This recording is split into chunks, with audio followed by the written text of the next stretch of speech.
அனைவருக்கும் வணக்கம். இன்றைய தினம் 1/6/2024 ஒரு சில முக்கியமான செய்திகளை பார்க்கலாம். முதலாவதாக, GDP growth suggests to 8.2% on manufacturing gains அப்படின்ற தலைப்பில் கொடுத்துருக்காங்க. ஸோ இதில் வந்து பார்த்திங்கன்னா நம்மளோட இந்தியன் எக்கானமி இருக்குல்ல, ஸோ அதோட ஜிடிபி growth வந்து நல்லாவே வந்து ஒரு இம்ப்ரூவ்மெண்ட் காமிச்சிருக்காங்க. 8.2% வந்திருக்கு அப்படின்னு சொல்லியிருக்காங்க.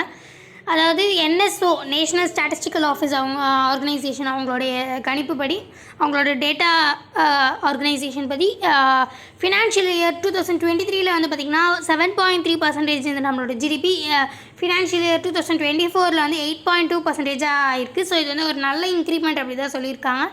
ஸோ வந்து நாமினல் ஜிடிபி அப்படின்றது பார்த்திங்கன்னா 9.6% வந்திருக்கு. ஸோ இதை பற்றின ஒரு நம்மளுடைய நல்ல ஒரு க்ரோத் காமிச்சிருக்காங்க நம்மளுடைய இந்தியன் எக்கானமி ஜிடிபியில் அப்படின்றத பற்றின ஒரு சின்ன ஆர்டிக்கல் தான் இது. ஸோ அடுத்ததாக, Trump becomes first US president to be convicted of felony அப்படின்றது தலைப்பில் கொடுத்துருக்காங்க. ஸோ இதில் வந்து பார்த்திங்கன்னா நம்ம எல்லாருக்கும் இப்போ பிரபலமாக தெரியப்படுது இல்லையா, பிரசிடென்ட் ட்ரம்ப் முன்னாடி யூஎஸ் பிரசிடென்ட் ட்ரம்ப் வந்து அரெஸ்ட் பண்ணியிருக்காங்க. நிறைய ஒரு சில ஆல்மோஸ்ட் 36 குற்றச்சாட்டு வந்து அவர் மேலே கன்ஃபார்ம் ஆகிருக்கு அந்த யூஎஸோட கோர்ட் பிரகாரம் அப்படின்ற மாதிரி சொல்லியிருக்காங்க. ஸோ அதனால் வந்து அவங்கள அரெஸ்ட் பண்ணியிருக்காங்க. ஸோ இப்போது ரீசெண்டாக இந்த இயர்லேயே வந்து எலெக்ஷன் வரப்போகுது இல்லையா, so coming August or something இந்த இயர்லேயே வந்து எலெக்ஷன் வரப்போகுது அமெரிக்காவில். ஸோ வந்து என்ன சொல்லியிருக்காங்கன்னா, ரிப்பப்ளிக் பார்ட்டி இருக்காங்க இல்லையா, ரிப்பப்ளிக் பார்ட்டி அண்ட் தென் அங்கே இருக்கிறது ரெண்டு பார்ட்டி. ஸோ ரிப்பப்ளிக் பார்ட்டிலேருந்து பார்த்திங்கன்னா ட்ரம்ப் தான் வந்து அப்கமிங் எலெக்ஷன் வந்து நிற்க வைக்க போகிறதா அதுக்கான பிரச்சாரமெல்லாம் தான் போயிட்டு இருந்தது. பட் இப்போ வந்து அரெஸ்ட் பண்ணியிருக்கிறதுனால இப்போ என்ன ஒரு கொஷின் மார்க் அப்படின்றது இருக்கும் இல்லையா. ஸோ இப்போ என்ன சொல்லியிருக்காங்கன்னா, அங்கே வந்து ஜெயிலில் இருந்தே வந்து லைக் அவங்க எலெக்ஷன்லேயும் நிற்கலாமா, ஃப்ரம் த ஜெயிலே வந்து அவங்க அந்த ஆல் ஓவர் த கண்ட்ரிக்கு பிரசிடெண்ட்டாக ரூலும் பண்ணலாம் அப்படின்ற மாதிரி தான் வந்து அவங்களுடைய சட்டம் அமைஞ்சிருக்கு. ஸோ இப்போ இந்த பிரசிடெண்ட்டோட அப்போனா வந்து இந்த மாதிரியெல்லாம் சொல்லியிருக்கிறதுனால நம்ம யூஎஸோட பிரசிடெண்ட் என்னென்ன வந்து ஒரு குவாலிஃபிகேஷன் இருக்கணும் அப்படின்ற ஒரு கொஷின் மார்க் வருது இல்லையா. ஸோ அதை பற்றின ஒரு சின்ன அப்டேட் மட்டும் பார்க்கலாம். அவங்க வந்து நேச்சுரல் பார்ன் சிட்டிசனாக அங்கேயே நேச்சுரல் பார்ன் சிட்டிசனாக இருக்கணும். அண்ட் தென் வந்து 35 இயர்ஸ் ஓல்டாக இருக்கணும். ஒருத்தவங்க வந்து 35 இயர்ஸ் ஓல்டாக இருந்தால் தான் வந்து யூஎஸில் பிரசிடெண்ட் ஆகணும்.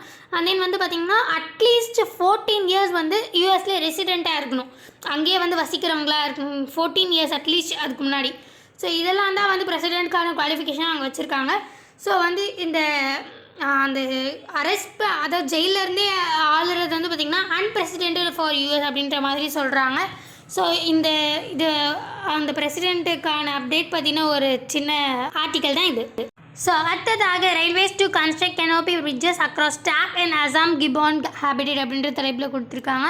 ஸோ இதில் வந்து பார்த்திங்கன்னா நம்மளுடைய இந்தியாவில் ஆல் ஓவர் நார்த் ஈஸ்ட் இந்தியாவிலே வந்து பார்த்திங்கன்னா நார்த் ஈஸ்ட் பிரம்மபுரம் வேலியாண்டு தான் வந்து பார்த்திங்கன்னா பிரம்மபுரம் வேலி அருணாச்சல் பிரதேஷில் இருக்கிறது. அங்கே தான் வந்து பார்த்திங்கன்னா ஒரு ஹொலங்கப்பூர் கிபான் சாங்சுரி அப்படின்ற ஒன்று வந்து அமைஞ்சிருக்கு. இந்த ஜார்ஹட் டிஸ்ட்ரிக்ட் அப்படின்றதுல இதெல்லாம் வந்து அமைஞ்சிருக்கு. இந்த சாங்சுரி வந்து ரொம்ப இம்பார்ட்டண்ட்டாக வந்து கருதப்படுது.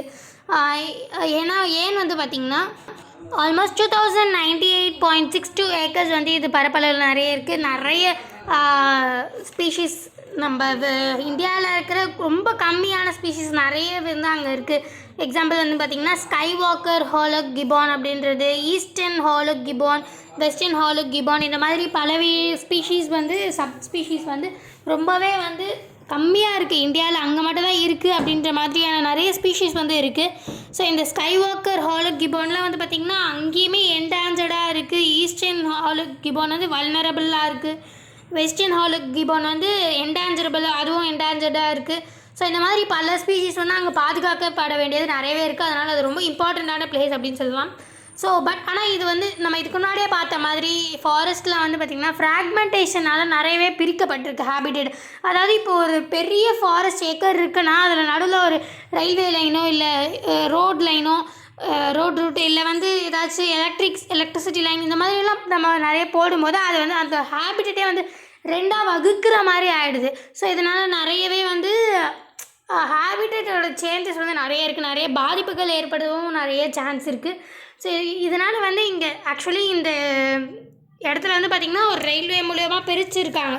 ஸோ இந்த எஃபெக்ட் வந்து ரொம்ப பாதிப்பு படக்கூடாதுன்றதுக்காக ஒரு கெனோப்பி பிரிட்ஜ், அதாவது அங்கே மேலே ஒரு ஜல்லி சங்கிலி மாதிரி பின்னஞ்சு இருக்குது பார்த்தீங்களா. ஸோ அந்த மாதிரியான ஒரு பிரிட்ஜு வந்து கட்டும்போது நிறைய விஷயங்கள் வந்து இந்த மங்கீஸ் இதெல்லாம் வந்து தாகும்போது ஏதாச்சும் அடிபடுறதுக்கு சான்ஸ் இருக்குது. அந்த மாதிரி நிறையவே இருக்குது. இந்த மாதிரி ஒரு கெனோப்பி பிரிட்ஜு கட்டும்போது நிறைய ஆர்கானிசம்ஸ் வந்து பாதுகாக்கப்படும் அப்படின்றதுனால வைல்ட் லைஃப் இன்ஸ்டிடியூட் ஆஃப் இந்தியாவும் அண்ட் தென் ரயில்வேஸ், அந்த ரயில்வே போட்டு இருப்பாங்க இல்லையா, north east frontier railways of normally நம்மளுடைய சதர்ன் ரயில்வேஸ் வந்து நார்த் ஈஸ்ட் ஃப்ரான்டையர் ரயில்வேஸ் வந்து பார்த்திங்கன்னா அங்கே இந்த மாதிரி பண்ணியிருக்காங்க. இங்கே எப்படி சதர்ன் ரயில்வேஸும் அந்த மாதிரி.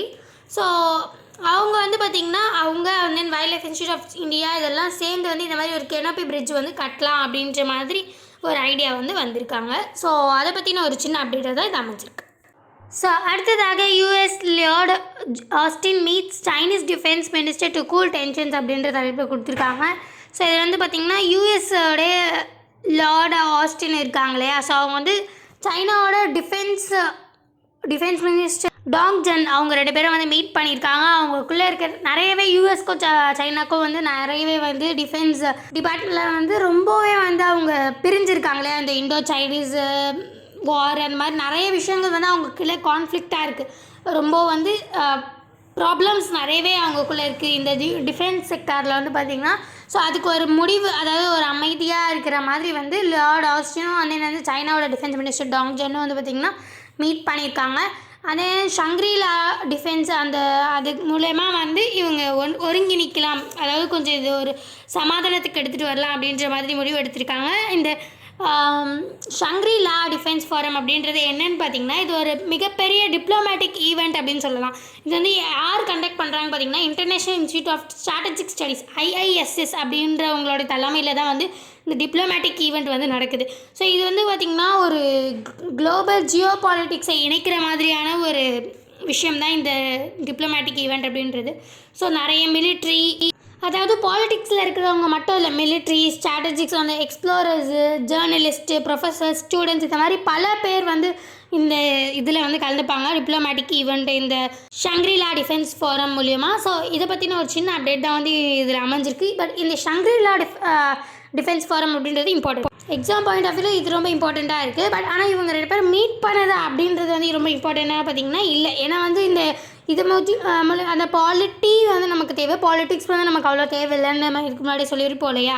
ஸோ இது வந்து பார்த்திங்கன்னா இந்த ஷங்க்ரீலா டிஃபென்ஸ் ஃபாரம் அப்படின்றது ரொம்ப இம்பார்ட்டண்ட்டாக தேவை, நம்ம அதை பற்றி தெரிஞ்சிக்க வேண்டியது அவசியமாக இருக்குது. ஸோ இதே மாதிரி வந்து நம்ம இந்தியாவில் கூட வந்து பார்த்திங்கன்னா ஒன்று அமைஞ்சிருக்கு, ரைசனா டைலாக் அப்படின்ற மாதிரி. ஸோ இது வந்து பார்த்திங்கன்னா ஷங்க்ரீலா டைலாக் அப்படின்னு சொல்லுவாங்க. இது வந்து ரைசனா டைலாக் நம்ம இந்தியாவில் நடக்குது.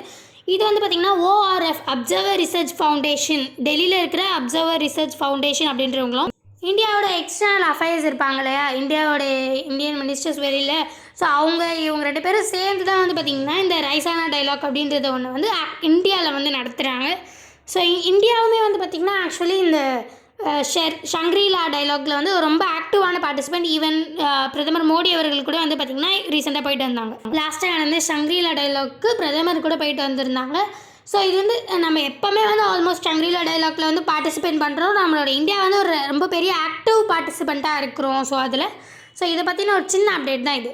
So finally we reach the end. மீண்டும் நாளை இந்த மாதிரி முக்கியமான செய்திகளோட சந்திக்கலாம். இந்த வீடியோ உங்களுக்கு பிடிச்சிருந்தா லைக் பண்ணுங்கள், மற்றவங்களுக்கு யூஸ்ஃபுல்லாக இருக்கணும்னு நினச்சிங்கன்னா ஷேர் பண்ணுங்கள், சப்ஸ்கிரைப் பண்ணுங்கள், பக்கத்தில் இருக்க பெல் ஐக்கானை கிளிக் பண்ணுங்கள். நன்றி, வணக்கம், மீண்டும் நாளை சந்திப்போம்.